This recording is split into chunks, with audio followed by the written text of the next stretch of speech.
I want to bring in Mikey Kay, who's a retired wing commander for the British military. Mikey, we noticed a photo that had been circulating of a man strapped with canisters to his body. I want to see if we have that image and if we can show it to you right now. What's believed to be potentially the attacker. I want to show you this image and get your sense. What are you seeing here? Is this a potential suicide bombing attack that was thwarted? Hi, Reena. Yeah, can you just confirm? I can't see the screen at the moment. Can you just confirm if the picture's up?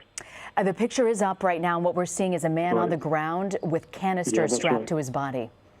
So there's a couple of really interesting points about this. I think firstly, you can actually see a man in the foreground who is looks like he's got what's called DPM trousers on, which are destructive pattern material. They're kind of associated with soldiers' uniforms, desert as well. I think you're referring to the man at the top of the screen there. There's a man crouching over, and then you might not be able to notice a body on the ground. I think that's what you're referring to, right? Exactly, yes. I'm referring to the guy who's nearest to the screen. Oh, nearest to the screen, okay. Yeah, on the ground. And then what you can see is canisters strapped around his lower abdomen. Now, what's interesting about that is that the canisters seem to be fairly ununiform, so they're not the same. And it also appears that those canisters have some sort of what I call gaffer tape or duct tape, silver duct tape, which has been wrapped around them. I think then if you come further up the body, on the individual's left forearm, you can see what looks like blood. And then if you follow the forearm down to his elbow, you can see a pooling of something underneath him, which again might indicate that was blood having been dismobilized through potentially a gunshot wound. If you then look to his right arm, the right arm looks disfigured in some way. There's a very unnatural bend. Yes, there is. Which you can see. It's not his wrist. It's too long to be his hands. I think that's potentially quite interesting as well in terms of how this individual has been neutralized. So I think there's a couple of interesting points there about what that individual attacker. If you look down across the street, it's a little bit harder to gauge what that person is wearing or if they've got a suicide vest on or not. But what I think's interesting about the whole notion of the suicide vest, and we don't know that this is, it's important to say that we don't know that this is a suicide vest. It appears to be canisters at the moment. But the whole notion, the whole idea of striking, a perception that it's a suicide vest to the layman, this individual is potentially, launching at them with a knife. It's very hard to make a quick judgment call as to what was in. So, the suicide vest is it's an enigma. The whole idea of what the Islamic State call a martyrdom operation is an enigma to your layman, to your average Westerner. People don't quite understand why someone would want to take their lives, why someone would want to blow themselves up. So even if this isn't a suicide vest, and we don't know that it is, it strikes that kind of fear into people. Now, what's really interesting about the Manchester attack is that the evidence so far indicates that was a holdall that was placed inside the indoor arena. Now, the fact that the individual, Salman Abedi, was caught up in that explosion led the security forces to indicate that might have been a suicide attack. But on a Max news agency, which is the Islamic State's supposed social media sort of outlet, they didn't claim it as a martyrdom operation. So I think what's really interesting here about the type of explosives that are being used that we're seeing into the UK is there are indications that there are certainly reports from, it was actually an American senator, that the explosive used by Salman Abedi was called TATP. And what that stands for is triacetone triperoxide. And what's really interesting about this explosive is it was used by the Islamic State inside Paris and Brussels, but it doesn't contain nitrogen. And the fact that it doesn't contain nitrogen means that it's incredibly hard to detect by security authorities with bomb detectors. Bomb detectors go after nitrogen in C4 and those type of explosives, but TATP doesn't contain that. So that's why the Islamic State are using it more inside Europe because of that. But it's also an incredibly volatile substance. So a small amount goes a long way, it produces a big bang, but it's also incredibly volatile. So when it comes to looking at something like the Manchester attack, is that Islamic State didn't claim it as a martyrdom operation. The security forces thought it was a martyrdom or a suicide attack because the individual was caught up in the explosion.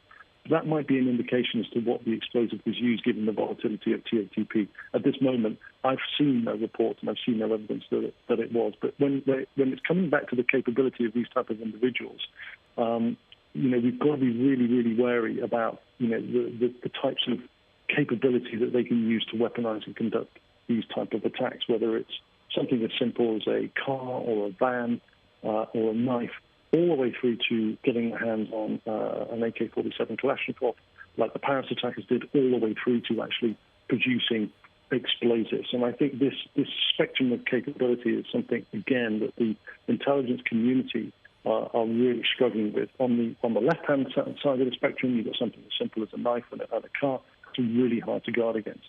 On the right-hand side of the spectrum, it's the migration of things like Kalashnikovs from Eastern Europe and Libya and North Africa. Again, easier to track, but when things drop through the gaps and you get something like Charlie Hebdo, the Paris attacks, and attacks can be conducted using these weapons, the results are absolutely devastating. How difficult is it to get an explosive vest like this put together and to get your hands on this type of material? That's a great question. It does involve a certain amount of capability, and I think again, the intelligence agencies, GCHQ, MI5, who are he's the domestic intelligence agency for the UK, and MI6, which is the foreign intelligence agency. These are the key things that they will be looking to try and track down. There are only specific people that are capable of actually putting together these potentially sophisticated devices, and then obviously you have people like Salman Abedi that in some way has been able to put something together, whether he's been trained in Libya or been trained in Syria and he's gone across there, or whether he's done it domestically and has learned online. It's certainly something that the intelligence authorities will be going after in terms of where the capability is coming from. And the other thing we've got to remember as well is that Salman Abedi was a UK citizen. Yes, his parents were from Libya, but he was a UK citizen with a UK passport. So he's organic, he's indigenous to this country. And that, again, makes it incredibly hard for the intelligence authorities. So all of these things, as we were speaking earlier, Reena, all of these things, it's a holistic approach. It's a very, very multi-layered approach. It's a really complex situation that, personally, I don't envy the intelligence authorities at all.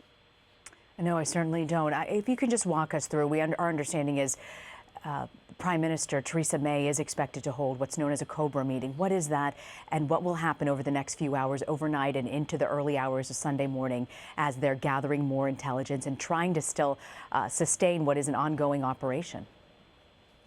Yeah, I think COBRA, it's basically spelled out COBR, and it simply stands for Cabinet Office Briefing Room, which effectively is the briefing room, the name of the briefing room that these high-level emergency meetings are held. And the current Prime Minister, Theresa May, there's a general election on Thursday, but she's the Prime Minister at the moment. She'll basically convene her cabinet to talk to her most senior advisors, and that'll be the most senior advisor from the Metropolitan Police. There'll be advisors there from GCHQ. There'll be advisors there from MI5, MI6, or the intelligence authorities. And then you have the Joint Terrorism Analyst Centre as well. And I think what they'll be doing is the key thing for Theresa May right at this very moment, in 6 days or 5 days in advance of the election, she'll be wanting to respond to this in a way that reassures the public. And I think the big question that people will be asking themselves is that will she now once again, and this is unprecedented, raise the threat level from severe to critical? And as we spoke about earlier on about an hour ago, severe means that an attack is highly likely, and the UK has been severe since 2014. And when it's raised to critical, that means that an attack is imminent. But that isn't done with a light touch. That is done on intelligence that comes from the three main intelligence organisations in the UK. And it will also mean that once Theresa May, if she does decide to go to the highest possible level, which is critical, that will then give her the opportunity to deploy military forces on the streets of London to support the police. And again, that is a decision that is not made lightly. It would be made with very serious consideration to whatever intelligence, whatever signals intelligence, whatever human intelligence that the three authorities, the three main intelligence agencies have, and that effectively, I think, will be one of the big discussions that are coming out, that will come out of the COBRA that will be taking place in the near future. I'm also curious about 200 miles north of London in Manchester, where just 2 weeks ago there was a suicide attack outside an Ariana Grande concert. There's a concert taking place. Ariana Grande is there. She's hosting a concert tomorrow night with many high-level, very famous singers. Do you think that in light of this attack that they might reconsider allowing that concert to go on tomorrow?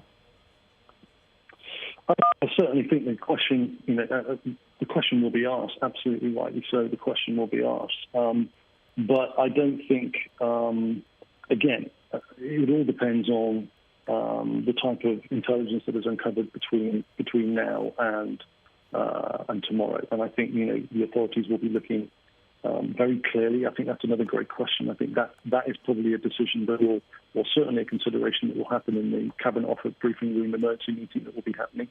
But my gut tells me is that unless there is evidence which indicates that there is an attack which is imminent inside the Manchester area or in the location that the concert is going to be held, then I think that will.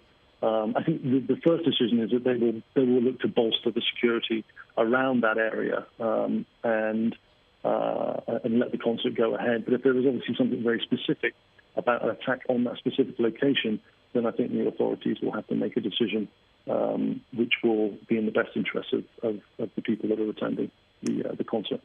Retired Wing Commander for the British military, Mikey Kay. Thank you for joining us, Mr. Kay. Thanks, Reena.